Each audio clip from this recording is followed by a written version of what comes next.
Hi foodies, welcome back to my channel. In today's recipe we are making beef stew, and I promise you're going to love this. So please don't forget to like, share and subscribe to my YouTube channel.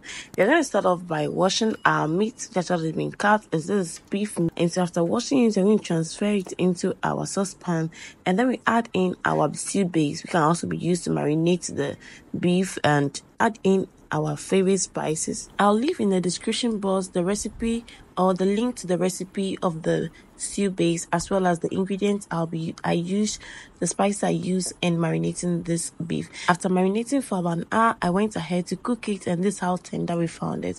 Now I'm going to prep my ingredients for the stew, and here we have some onions and some fresh garlic that I'm going to grate. Although I have blended garlic and ginger spice, I also like to have that fresh infused one in the stew, and that's why I'm grating this one. It's time for us to fry the beef, and this is what we are doing.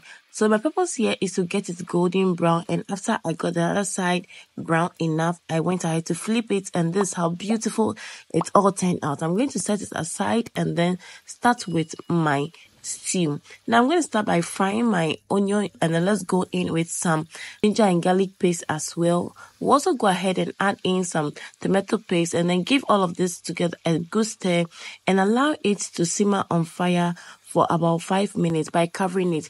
So I came back, and then I have to go in and add in some water just to dilute this and make it a little smoother for the next process, of which I washed the tin and then added to it. I hope you didn't forget your fresh garlic that was grated. Yes, we're going to add this because this is the best time to add it to diffuse that aroma and that flavor into the stew. And then I went in with my stew base. Like I said, this stew base is a magic for your stew, and you need it 100% for your dishes, okay? And so don't forget to check in the link in the description box.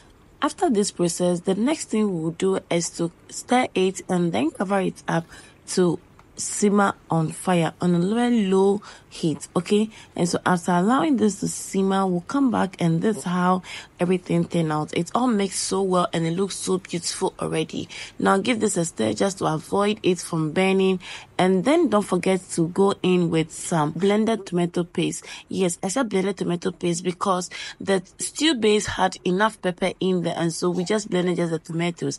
But if you are the type that like your peppers to be very hot, you know the red ones are extremely hot, and so you can add it to this and also mix it together.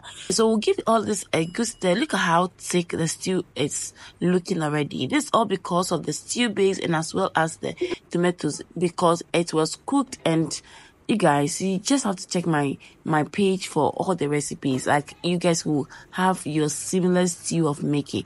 I forgot to add in some bay leaves, so I came back to add it to it, and after some time we came back to check on the stew, and this is how good looking it was. Now it's time for us to add in any spice of your choice, but I don't add any spice because the stew base had enough spice or enough ingredients for good flavor. So just go in with your minced stock as well as just some fish powder or some shrimp powder.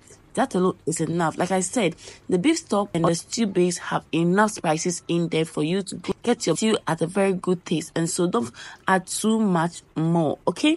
Now it's time for us to allow this to simmer for some time, and then when we are back, we're going to add in our favorite, our goodies. Yes, the meat. Add in the meat and then give it a stir. The aroma in my kitchen right now, no one can stand it. Like, it smells so amazing, and I love it already. Yes, I'm going to add in the meat. Just look at how beautiful the meat is looking, okay? Add it to it and give it a stir. Just allow it on fire for just about some few minutes, just to make it a little softer. And then don't forget to add in your garnishing. It can be any vegetables of your choice. I went in with some green pepper as well as some onions, and after stirring this, because the stew was already done, I don't want the pepper and the onion to be too cooked.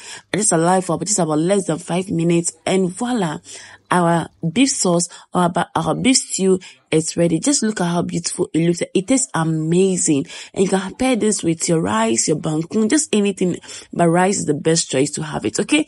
And so will you be trying this recipe? Don't forget to share, like and subscribe to my YouTube channel, and yes, we'll meet in my next video. But until then, enjoy your day and have a great, wonderful weekend. Bye.